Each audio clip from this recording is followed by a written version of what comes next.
Hi, thanks for inviting me to speak tonight. I'm really sorry I couldn't be there tonight to speak in person. My name's Holly. I'm a nurse specialist and I'm also one of the co-founders of NHS Workers Say No. NHS Workers Say No kicked off 3 years ago at the point where nurses were left out of the public sector pay rise.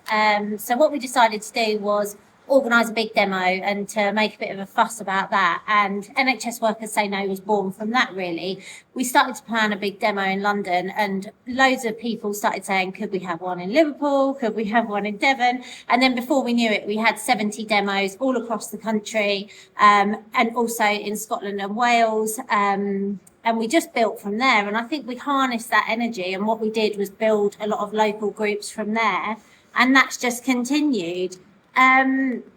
When we get new people involved in the campaign, we always immediately try and link them up with those local groups, because we also have cross-union groups in various hospitals and trusts.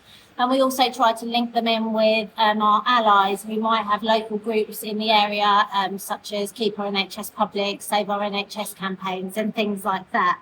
It is particularly hard to organise in the NHS. We have 14 health unions, which doesn't really make it a very easy job, which is why we place such importance on trying to build cross-union groups, both in hospitals and in trusts, so that we can organise that way, pass motions through our branches and things like that. Another really important part of our organising is that we release bulletins quarterly, and then what we do is we adapt those locally for local groups so that they can talk about local issues. And then also we're responsive to what's happening at the time and any urgent events, so we'll release statements and bulletins and things like that. We've worked really hard to get some of our activists elected to various boards, NECs, councils. We recently had 2 of our group just last month elected to the RCN Trades Union Committee, which is incredible. Now, one of our quite active members of NHS Workers Say No was actually forced from her elected position because she was really vocal about rejecting a bad deal, which was really disappointed, but we're not disheartened and we'll carry on campaigning for what we believe is right for staff and for patients. And we'll just kind of carry on trying to get people into those elected seats because we think that's really important.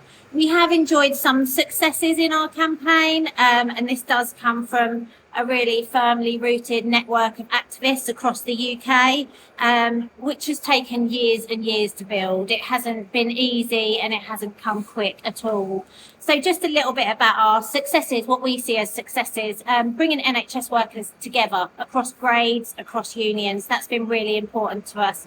Uniting some of the health unions on a specific pay demand when we launched the NHS Pay 15 campaign, advocating for and supporting effective industrial action across the whole sector, organising for the rejection of bad deals and continuation of the dispute, and also moving the unions away from engaging in what we see as the flawed PRB mechanism. This has been done while all of us have been working in full-time clinical roles, and that's how we continue as a fully self-organised rank and file group.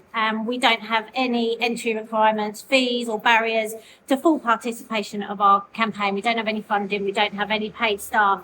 And we really just encourage everyone who shares our goals, who shares our values, to just get involved with us in whatever way they can. So have a great night, everyone. Thank you, and solidarity.